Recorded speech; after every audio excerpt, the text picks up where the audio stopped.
Everyone, what's going on? As you can see, I'm not in my office anymore. That's because I'm hanging out with this dude. This is Jonathan, good friend of mine. We're doing some podcasting stuff. If you couldn't tell already, we're doing some podcasting stuff together for some special projects that we're working on. It's a project that I will actually be releasing to my patrons. So if you are a supporter of the channel, thank you very much. And if you're interested in, after the conversation that we have, in seeing what else we're going to be talking about, go over to patreon.com/thatchristianvlogger. But with that said, what we're going to do is we're going to put 10 minutes on the clock right here. And when the timer's done... Right where? Right here. I always wanted to do that. Right there. And when the timer's done, then the conversation is over. So hope you guys enjoy the video. 10 minutes starts now. Go.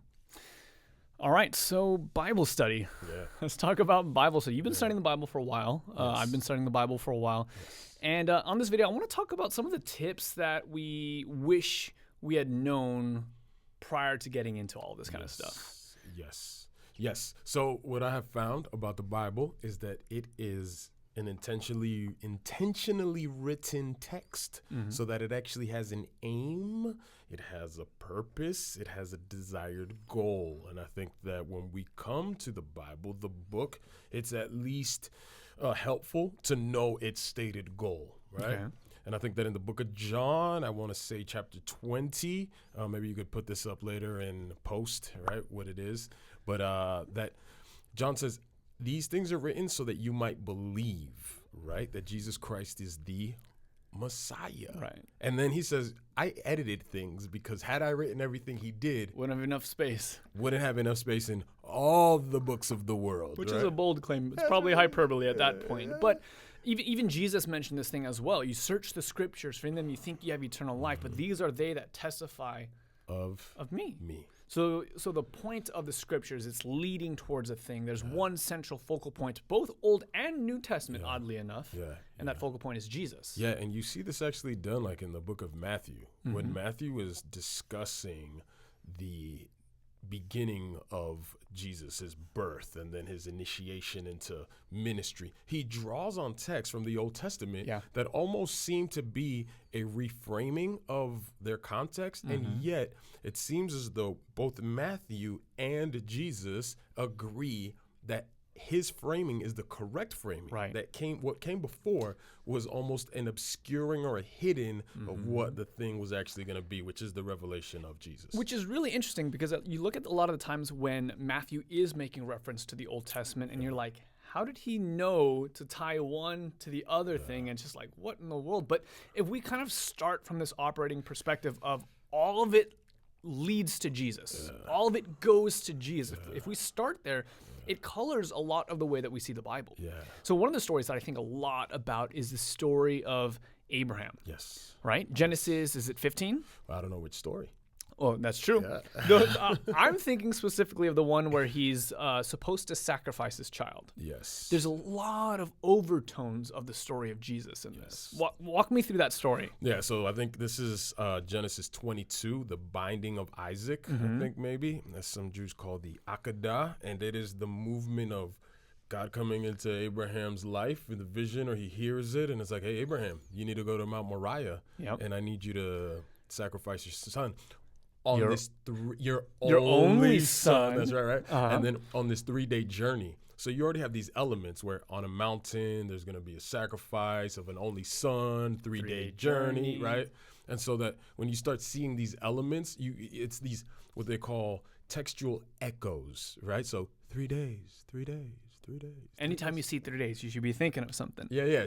Jonah spends 3 days in the whale. Interestingly enough, Jesus says, just like Jonah was in the belly, so the Son of Man should be in 3 days. The belly of the earth, right? Matthew 16. Yeah. And so I think that in these ways, when you start drawing these, like if you have the story of Jesus, boom, it's the hard sort of reality. It all meets there. And then you use it to contrast and compare other stories. Then as you use the story of Jesus to contrast and compare, a lot comes alive. For instance, you think of Jesus as one amongst 12 who is willing to go to death, and he offers up himself for the sake that the 12 might live. And then he comes from the tribe of Judah. Yeah. And then you go back and you look at Judah in front of his brother Joseph. He has 12 brothers, and he's willing to offer up himself so that Benjamin might live. And he's actually in the face of one of the rulers, if not the ruler of Egypt. Little does he know it's his brother, right? But that what Judah did in that moment to offer up himself is in the story of Jesus as the Lion of Judah who actually does this thing, right? So these contrasts are like echoes.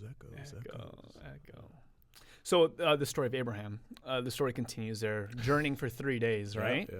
Yeah. And then he's like, where's the offering? Yeah. So that's a really good one, because then there's this idea of who tied Isaac up. Right, because Abraham's an old dude. Right. I mean, it's very clear that he's old. So easily the son could have just resisted and fought and all these different kinds of things. And even before then, you get the sense that because he's the young, fit dude, he's the one carrying the load himself up the mountain. Yeah. So again, you have the idea of the one and only son submitting to the will of the father, carrying the load up. Echo, right? And so, you have then this sacrifice imagery where the knife is going to fall on Isaac. And in that moment, an angel of the Lord stops him. And he's like, hey, Abraham, no.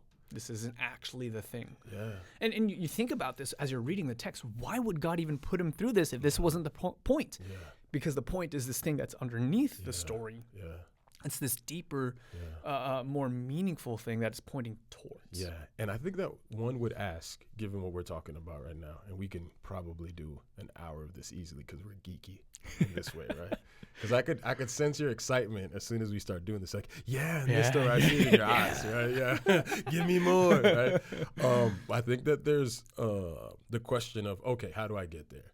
How do I actually start seeing these things that you guys are talking about, right? Because in that story, it's clear as day. I mean, you see the angel coming through, point to a lamb with its head caught in the thicket. There's this lamb that has a crown of thorns going, and it's just like, oh, clearly that one makes sense. But what about all the other ones? What about here? Let me put one there.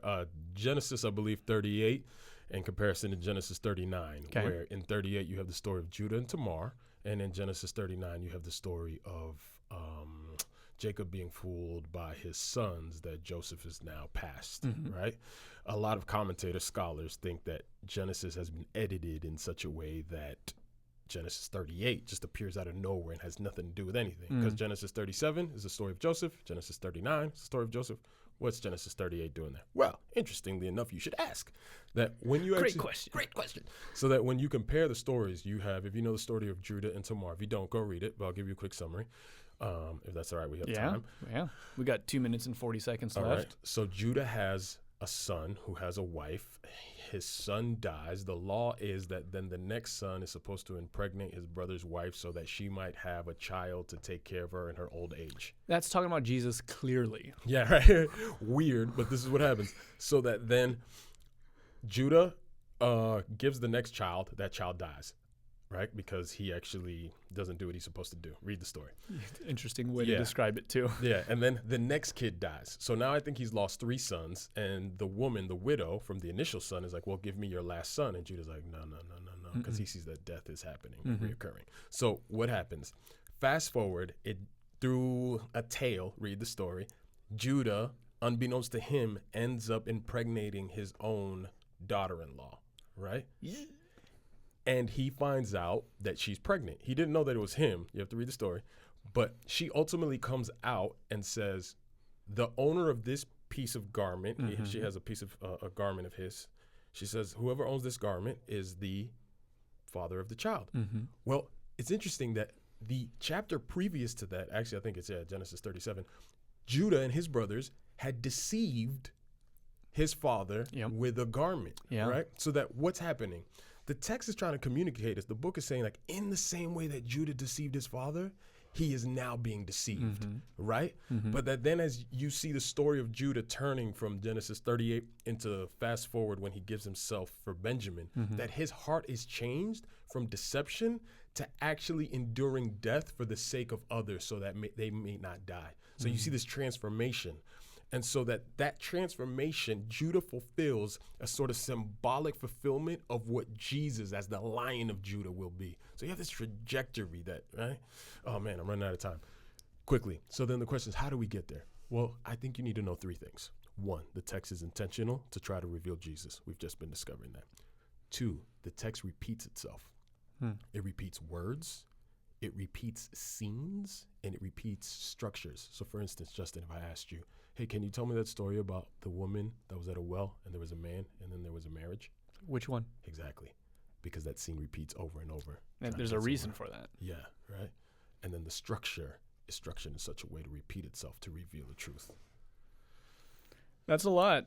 And in the last 10 seconds, just want to say, as you're studying the Bible, look for these three things. Yeah, intentionality, repetition, structure. There you go. Yeah. That was 10 minutes. Hope you enjoyed. Yeah.